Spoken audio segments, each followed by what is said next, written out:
अस्सलाम वालेकुम रहमतुल्लाहि व बरकातुहू। All India Muslim personal board के अलावा चंद मिल्ली इदारे या इनफरादी तौर पर किसी शख्स ने वक्फ तरमीमी बिल पर ज्वाइंट पार्लिमानी कमेटी को अपनी राय भेजने के लिए लिंक और क्यूआर कोड जारी कर दिया है, लेकिन आपको सिर्फ और सिर्फ all India Muslim personal board के ही लिंक या क्यूआर कोड का इस्तेमाल करके जेपीसी यानी ज्वाइंट पार्लिमानी कमेटी को अपनी राय भेजनी है। इसमें आपको शक व शुबा में बिल्कुल नहीं पड़ना है। यह मैं क्यों कह रहा हूं, यह आपको साफ साफ समझ लेना चाहिए।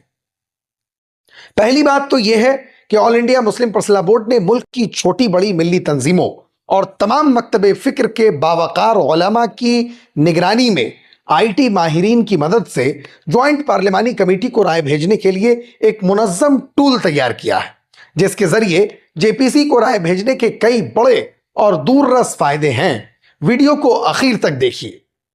नंबर 1, जब यूनिफॉर्म सिविल कोड पर लॉ कमीशन ने लोगों की राय तलब की थी, उस वक्त भी all India Muslim personal board ने तमाम ईमेल्स को संभाल कर रखा। यानी जितने ईमेल्स लॉ कमीशन को भेजे गए उसकी तादाद और उसकी पूरी तफसील आज भी बोर्ड के पास मौजूद है। मुसलमानों ने यूसीसी की मुखालिफत में 52 लाख ईमेल्स लॉ कमीशन को भेजे थे, जिसका फायदा आपके सामने है। इसलिए सिक्योरिटी और डेटा कलेक्शन दोनों ही नजरिए से बोर्ड के टूल का इस्तेमाल करना ही दुरुस्त है।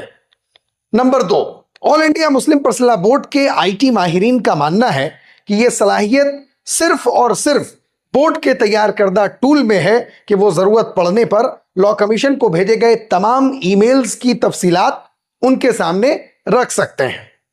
Number 3, all India Muslim personal board ने आईटी एविडेंस एक्ट के मुताबिक पूरा सिस्टम तैयार किया है।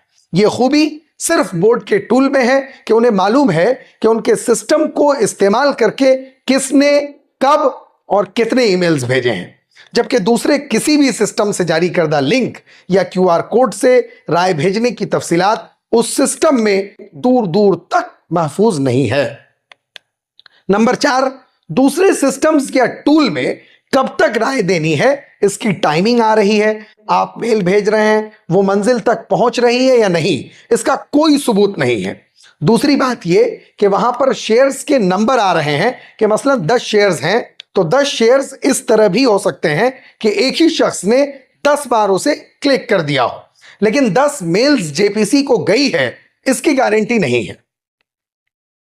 नंबर 5, सबसे अहम और आखिरी बात यह है कि मान लीजिए कि आपका मेल किसी वजह से जेपीसी तक नहीं पहुंच सका, तो यह कुव्वत सिर्फ बोर्ड के पास है कि वो पूरी जिम्मेदारी के साथ आपके मेल की वकालत कर सकता है, लेकिन दूसरे सिस्टम से मेल भेजने पर इसकी वकालत के लिए कोई दलील या सबूत व शवाहिद मौजूद नहीं है। इसे आप और ठीक से समझ लीजिए। दूसरे सिस्टम से राय भेजने पर उस इदारे का या उस शख्स का इंटरफेस यानी उनके इदारे के नाम का सरेवर सामने आ रहा है और एक तैयार शुदा खत जेपीसी को पहुंच रहा है, लेकिन वो खत किसने भेजा, कहां से भेजा और कैसे भेजा इसकी तफसीलात उनके पास नहीं है। अब आप एक और अहम सवाल कर सकते हैं कि यह कैसे पहचाना जाए कि यही all India Muslim personal board का जारी करदा लिंक या क्यूआर कोड है। तो इसके लिए आप अपनी स्क्रीन पर नजर डालें। इस क्यूआर कोड में बोर्ड का लोगो मौजूद है। इसी तरह लिंक पर क्लिक करने पर आपके सामने यह पेज खुलेगा जिसमें साफ साफ बड़े हर्फ में all India Muslim personal law board लिखा हुआ है और मदद के लिए हेल्पलाइन नंबरात भी जारी किए गए हैं जिन पर कॉल करके आप तस्दीक कर सकते हैं। साथ ही राय भेजने का तरीका भी छोटी सी वीडियो में पेश किया गया है। अब आखिर में बता दूं कि आपकी सहूलत के लिए डिस्क्रिप्शन में चंद लिंक्स मौजूद हैं। डिस्क्रिप्शन नंबर 1 में जेपीसी को राय भेजने के लिए all India Muslim personal board का जारी करदा लिंक मौजूद है।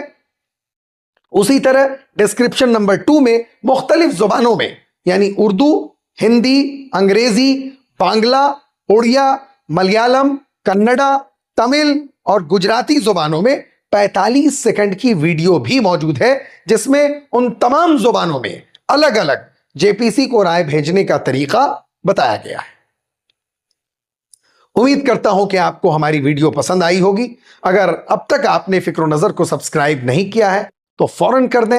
بر وقت ویڈیو کی نوٹیفیکیشن کے لیے بیل آئیکن پر کلک کر دیں اور ویڈیو کو شیئر کرنا بالکل نہ بھولیں تاکہ ہمارے دوسرے بھائیوں اور بہنوں کا بھی بھلا ہو سکے. شکریہ.